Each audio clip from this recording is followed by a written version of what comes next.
time. The police interview. Where do you live?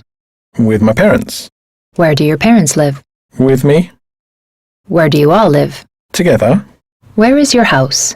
Next to my neighbour's house. Where is your neighbor's house? If I tell you, you won't believe me. Just tell me.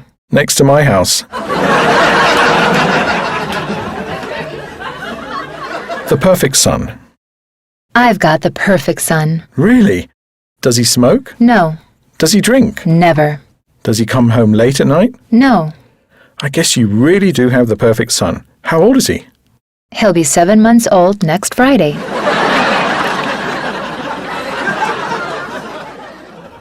The big bikers. An old man is eating in a motorway cafe when 3 bikers walk in. The first biker walks up to the old man, pushes his cigarette into the old man's food, and then takes a seat at the counter. The second biker walks up to the old man, spits in his drink, then takes a seat at the counter. Finally, the third biker walks up to the old man, throws water in his face, then takes a seat at the counter. Without saying anything, the old man quietly leaves the restaurant. Shortly afterwards, one of the bikers says to the waitress, "Not much of a man, is he?" And the waitress replies, "Not much of a truck driver either. He's just backed his truck over 3 motorcycles."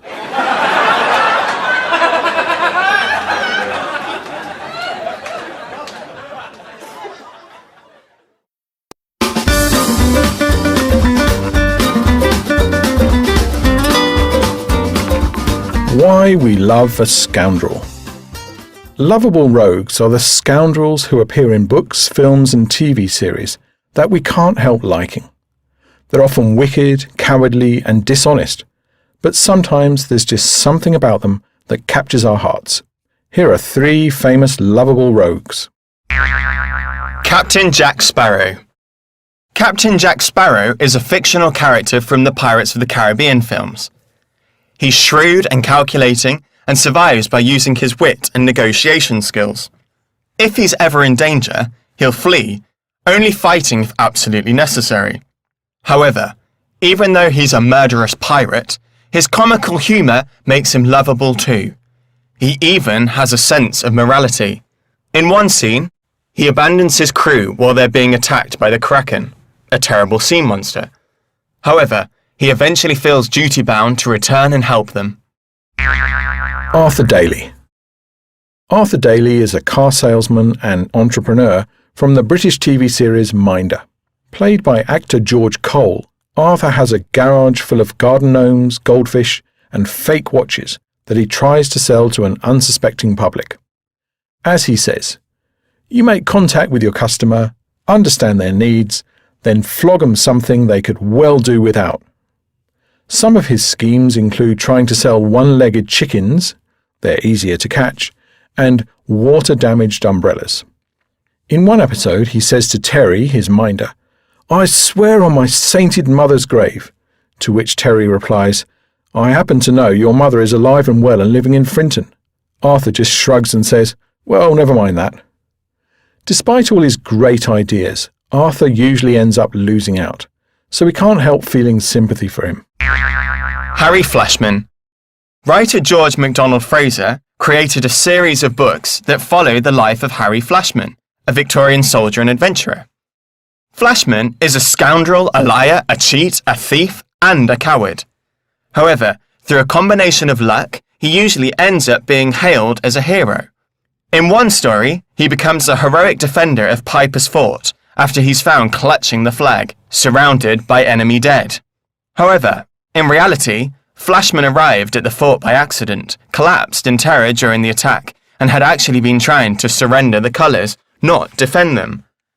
In another book, after the charge of the Light Brigade, he flees in panic from the fighting, but mistakenly gallops into an entire Russian regiment, adding to his heroic image. What most people find fascinating about Flashman is the way he uses his wit, quick thinking and callousness to get out of the stickiest of situations. Who's your favourite lovable rogue?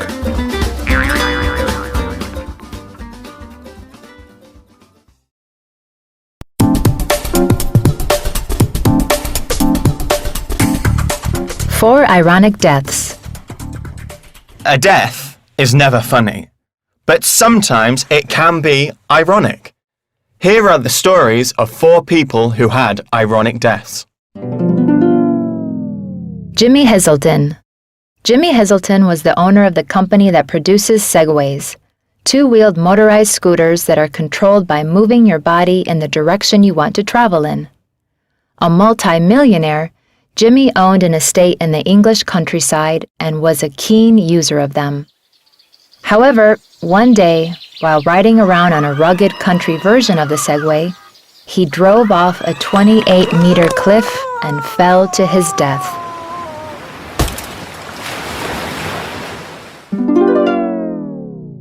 Clement Vallandigham. Clement Vallandigham, a lawyer from Ohio, the USA, once represented a defendant who was charged with killing a man during a bar fight. Clement wanted to demonstrate to the jury that the dead man had accidentally shot himself when he pulled his pistol out from a pocket. While discussing this with fellow attorneys in his hotel room, Clement showed them how he would demonstrate this to the jury.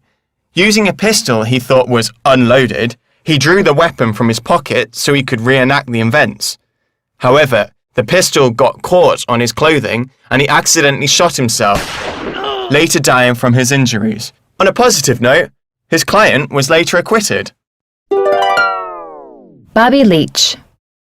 Bobby Leach was famous for going over the Niagara Falls in a barrel in 1911. That 60-meter stunt left him with a fractured jaw and broken kneecaps. After spending 6 months in hospital, he toured the world talking about his famous fall at shows and lecture halls, posing for pictures with his barrel.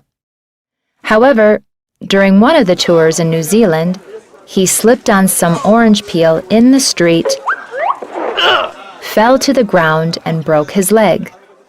Unfortunately, the wound became infected, and the complications that followed caused his death. Felix Powell.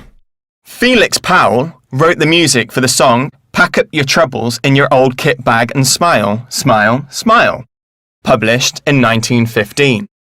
Felix and his brother George, who wrote the lyrics, entered the tune into a competition for the best morale-building song. Incredibly, it won first prize and became famous for being the most optimistic song ever written. It was often sung by soldiers as they marched off to the horrors of World War I, 1914 to 1918, and the upbeat lyrics helped convince many others to go and fight for their country. However, despite writing such an optimistic song, Felix committed suicide in 1942 at the age of 63. At the time, he was on duty as a member of the Home Guard during World War II. He shot himself with his own rifle. How ironic.